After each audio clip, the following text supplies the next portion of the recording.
Clutch. A few important things you require. A clutch release fork with retaining clip, little bolt, and pivot bush. Replace the pivot bush. Then we have release bearing and release bearing retaining clip. This is simple. So this is the one from LOF. I think the standard retaining clip is a lot smaller. So that locates there. Retaining clip goes like that on the fork. See that? Do you see that? Are you looking? Good, lovely. Special clutch installation beverage. Lovely. Right, turn with me. That is a zesty beverage. Okay, so little washery thing that the retaining clip goes on, and we slide that onto there. That goes onto there. That goes onto there. This is the Series 3 retaining clip. Again, I think it's slightly different for an earlier one. Now, that little washer I showed you, essentially that washer goes behind those two little prongs, and that holds everything in place.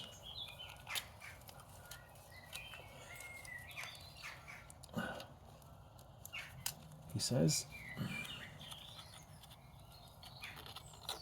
There we go. Oh, did you hear that click? What a lovely noise.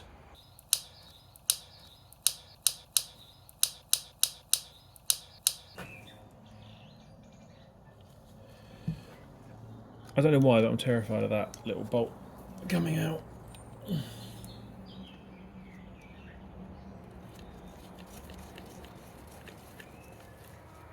So that now, everything is basically retained. Don't ask me why, but that I can't find a spanner for that bolt apart from a 10mm.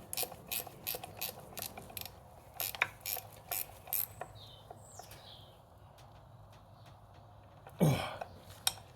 There we go. So now what we have is, imagine that is your clutch fork. Clutch fork. Imagine that is on the end of the clutch slave. So you press your clutch. That goes in. That pushes the sort of sprung tongs in on your pressure plate, which basically breaks the drive between the engine and gearbox. You release it and push back. That's the clutch side. And then we want a bit of grease. Nice. There you go. Look at that. I don't really know if it makes any difference. Oh yeah, loads. Just put loads on. There you go. The other reason is I don't want it to fall off. So we'll leave that to be nice and sticky. I might wipe a bit of that off. The other one you just really want is it on there, because when you're trying to line this all up, it's a nightmare. It always is for every vehicle. This is the piece that slides into your spigot bush or spigot bearing, depending on what car you have. And my God, does a little bit of lubricant on this make all the difference. So, and you can see our little studs and nuts. Look, that's all nicely retained now.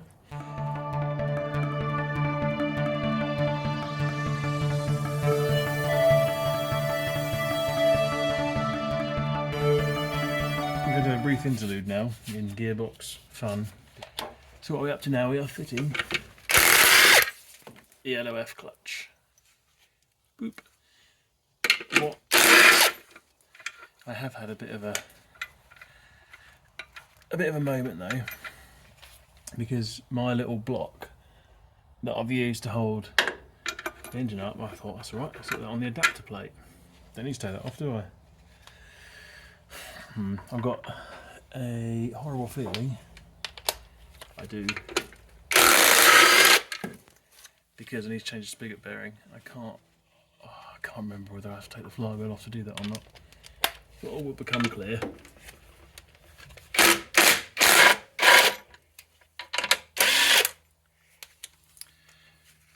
So I guess this is another part of the adapter kit, isn't it?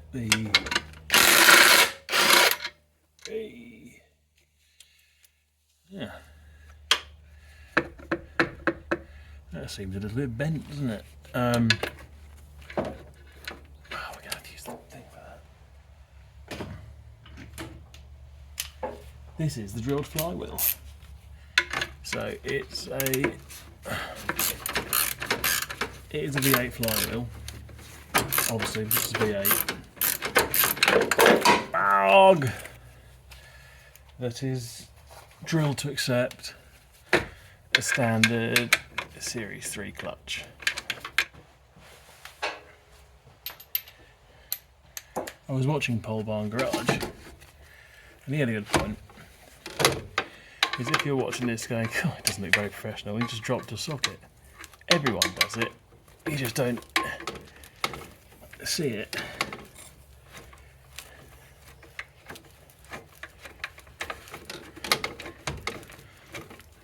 And even though I've only been having a go at filming this stuff for a few days, it's really hard. Ah. Looks alright. Aha. So we can change the spigot bearing, cool. Right. We'll get you down a moment. So that's the clutch, see? I mean, that's basically brand new, really. I mean, the pressure plate looks a bit meh, but nothing wrong with that at all. And then the friction disc has no issues whatsoever.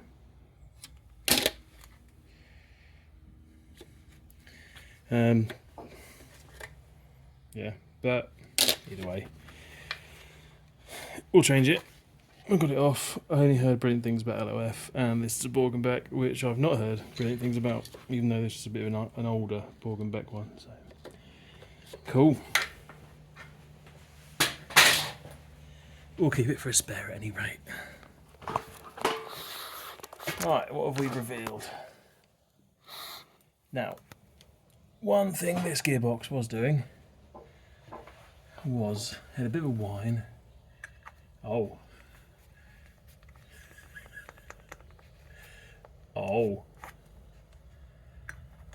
So it had, you can probably see that moving, it had a little bit of a whine, and it liked to every now and again jump out of fourth on the overrun, which, after speaking to our Whitehouse and Sons, who are legendary series gearbox rebuilders, jumping out of gear can happen on pre-82 boxes, from what he was saying, and one of the things he does when he rebuilds them as well, is that, which set of teeth was it? Basically, the edges of the teeth were beveled to stop them sliding off of each other in fourth on the overrun. 82 onwards, so I guess 82 to what? 84 when the Series 3 died. So an earlier box that does jump out of fourth or third can happen, but shouldn't happen all the time. And a whine, or if that issue is worse in fourth, is to do with either the adapter plate being off ever so slightly or that bush, because it only uses the first motion shaft, so straight through the gearbox, basically straight through the main shaft in fourth. And what we've just found, put you back up there, is it's loose, look. So that's actually worn the outside, so that may be that it was too tight on the first motion shaft. So we're going to have a go at getting that out. Might have to undo the bolts, take that little thing off and just tap it out. It might be the easiest.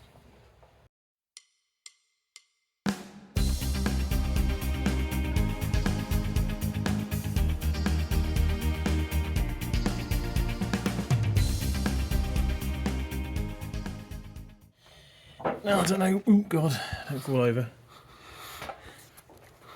I don't know how well you can see this, but basically the bush has been too tight on the gearbox. There's a lip there, so I can push it out.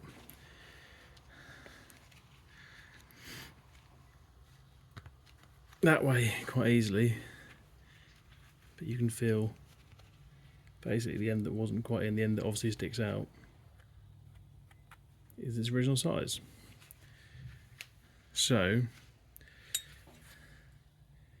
the inside of it, the plus side of it being brass, obviously, is that will wear, that won't, and neither will the first motion shaft. So, new one of them.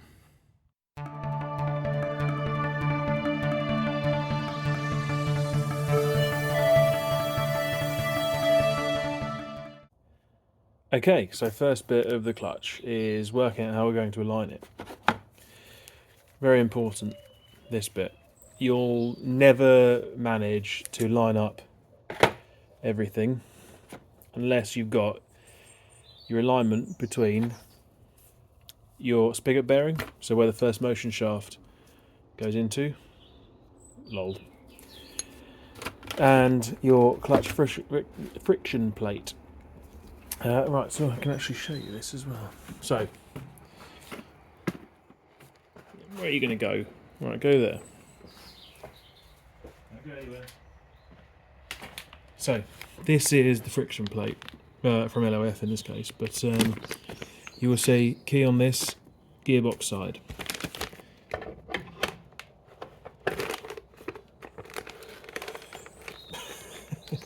Should probably made a hole all the way through. Okay, so that is splined. I'm leaving it covered, by the way, because grease, and yeah, you can probably guess, grease clutch bad. That is your friction plate. There will obviously be the pressure plate sort of encapsulating all this, but this is the bit we're worried about lining this up. The thing is, this doesn't sit sort of clocked inside the pressure plate. There's play in this. So the pressure plate is located on spigot dowels on the flywheel. So that's in a set position.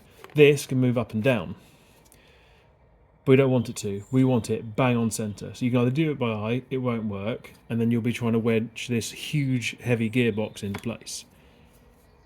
Or you line it up. So what our alignment tool is going to do is basically the job the first motion shaft is doing here.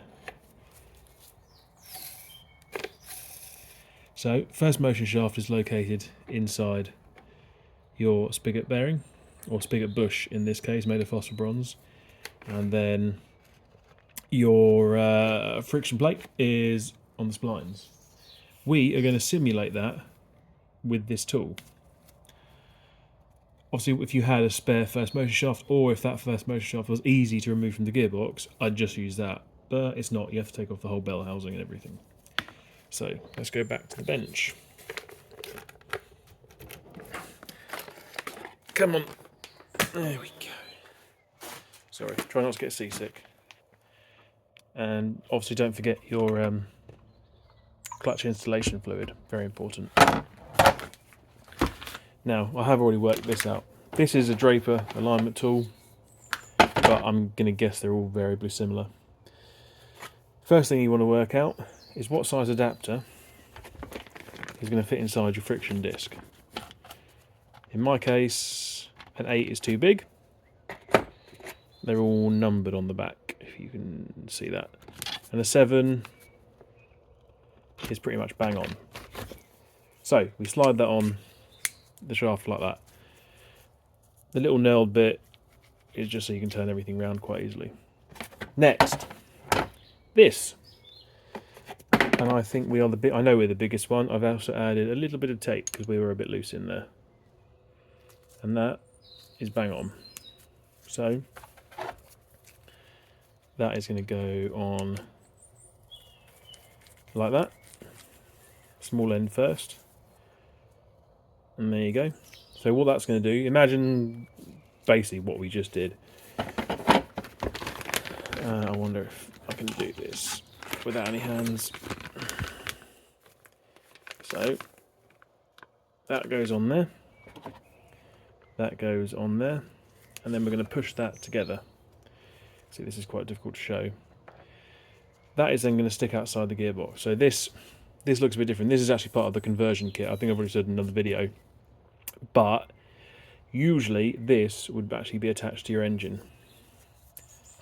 So a bit harder to sort of work out in your head, but anyway, it's easy. It's a really good example in this case, so I can unbolt that to show you. So there we are. So then we're going to push that right up against it. Then our pressure plate will go over the top of this. And away we go. And then afterwards, you simply pull your alignment tool out. Simple. Next.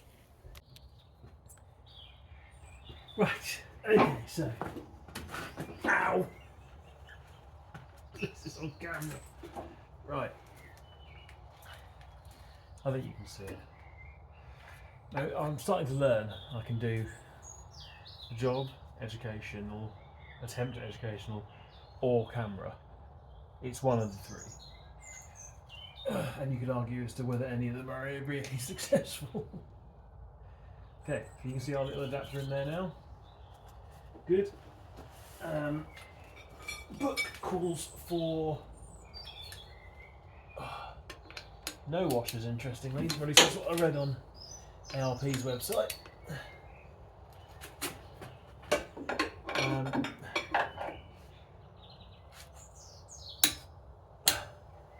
60 foot-pounds and Loctite.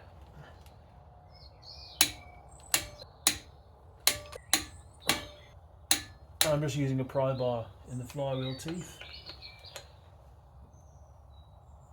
to lock the engine. There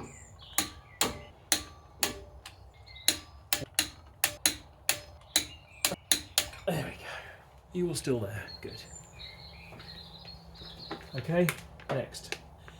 Were you listening earlier? I hope so. I hope so. You don't want to miss this. Remember, gearbox side and flywheel side. And we're going to go that into there. Do you remember this? The alignment tool. Good. You were listening.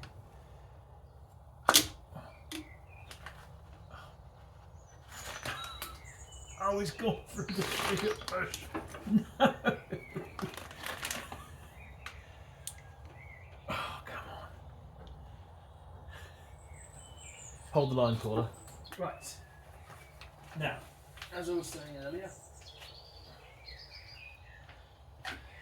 what happened there is there's a void behind the bush, which is what I managed to find.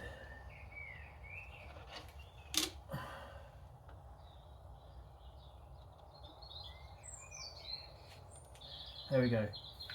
And now, hopefully, you can see what I was on about. That is centering our pressure plate perfectly. There you go. That's centering our pressure plate perfectly. Now, we should do the pressure plate. Okay, I'll probably change the camera angle, just for room continuity. But that's the pressure plate in a lovely shade of LOF green. We've cleaned the mating surface there. And now we have the fun of trying to line it up.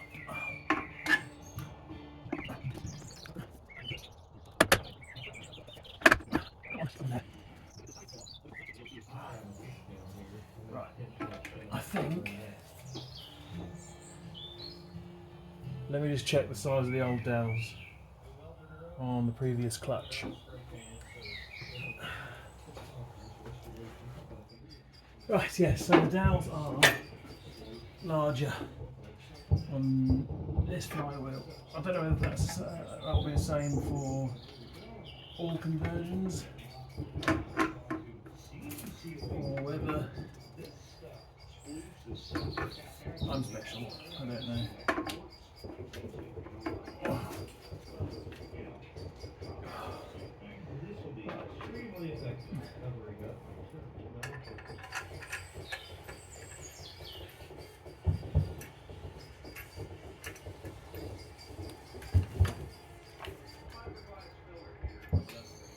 There's fireworks going off. I'm pleased I'm fitting the clutch, but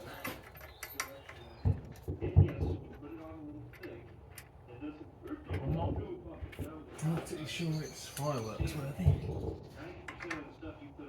Oh, come on. The larger bolts make this a lot harder.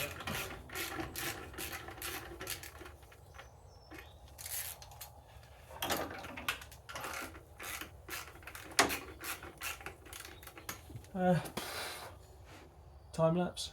Does that make time go quicker for me as well? Be good, wouldn't it?